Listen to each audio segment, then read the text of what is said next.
Hello, I'm Tom Arbor. Welcome back to Hingeback Central, and today we are going to go to the International Grocery Store to buy some food for our Hingeback Tortoises.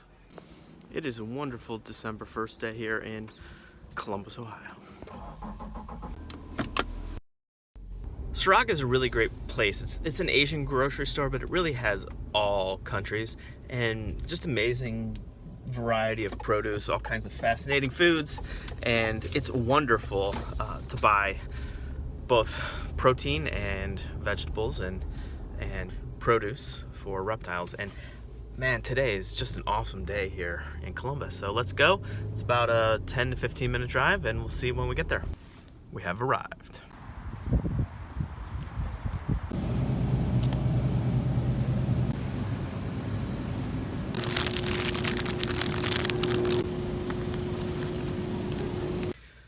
Wow, that's always an interesting cultural experience. They didn't have some of the things that I typically get. So the apple snails, they didn't have those. And also the Chilean silver sides that I often get, they didn't have those. So I got a few different things. I got those scad, which I checked. Those are on the list of foods that do not contain thiaminase. That's important. I'll talk about that a little later. And then I got some frozen beef heart. Actually, it's fresh beef heart. What I'll do, I'll slice that into serving sizes and put it in the freezer. So we got some really exciting things. I have one more stop, but then we'll go home, take a look at everything in more in depth. What's wrong? What's wrong? It's not funny. Why? You purchased beef heart and you put a bag of bugs on my kitchen counter. Yes, I did. So first up is the cactus. What's great about Saraga is that they not only have cactus, but they have it all cleaned up and cut. I just have to add this into the salads. I will put this with the Cactus homiana, but it's mostly for the Cactus no gooey. Next up is pumpkin. They have these little pumpkins that you can buy, and this is what I use, both the seeds and the soft inside part. I cut it up real finely or even grate it, and I add that to both the no gooey and homiana's foods. Here are the organic beach mushrooms. They seem to provide a little bit more flavor and a little bit more interest to the homianas. These in particular I feed to the smaller Cactus homiana. Next up, we have the oyster mushrooms. I use both these normal-sized oyster mushrooms and the king-sized oyster mushrooms, but these smaller ones, even though they're more expensive, they seem to have more aroma and really attract particularly the Holmes Hingeback Tortoises. So now we're going to move on to the protein items that I bought, the live animal products. So first up, we're gonna have round scad. These are pretty big whole fish. I will give these to the homiana only. It's the genus Decapterus.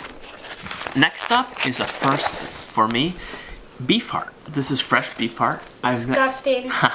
I've never fed it to the Holmes Hingebacks. It will be going to the Holmes Hingebacks, probably only, as I like to provide them a higher protein diet and use vegetable protein primarily for the Western Hingebacks. What I'm going to do is chop this up into pretty fine bits and parts and freeze it and have individualized meals for the tortoises. And finally, we have the white-legged shrimp, the frozen shrimp. These are the perfect size shrimp for the Cactus homiana. I defrost them and feed them whole shell on. The shell is full of chitin, and that chitin has a ton of calcium in it, so it is a really great source of calcium for the Cactus homiana, and I feed these about once a week. The biggest question here, though, is why am I feeding fish and shrimp to the homianas? I have no doubt that they are a species that would forage along stream banks and encounter fish from time to time. And that's why I feed them. And in particular, I've been very successful to get most Holmes Hingeback tortoises to eat raw fish and shrimp. And I believe that is because it is very, very fragrant.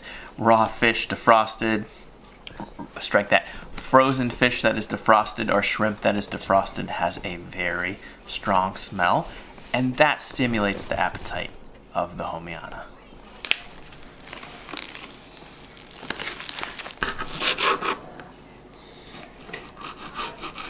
Trim the fat. Dried liver's disgusting. Heart. Go unsubscribe to this man's YouTube channel. I'm sorry? Go unsubscribe to this guy's YouTube channel. Why? Just because it's boring. We're doing this to be helpful and showing what people can feed their Hingeback tortoises. The most important thing you need to remember is you just need to keep trying and offering different food items to your Hingeback. Once you find something that works, keep feeding that item and then add additional things to that item. Copyright. So what's up, YouTube? I'm the cameraman, actually. You might not know me. Well, you might know me from Arbor Adventures. And I just want to say before the video, hit the like button, subscribe, turn on the notification bells. Yeah.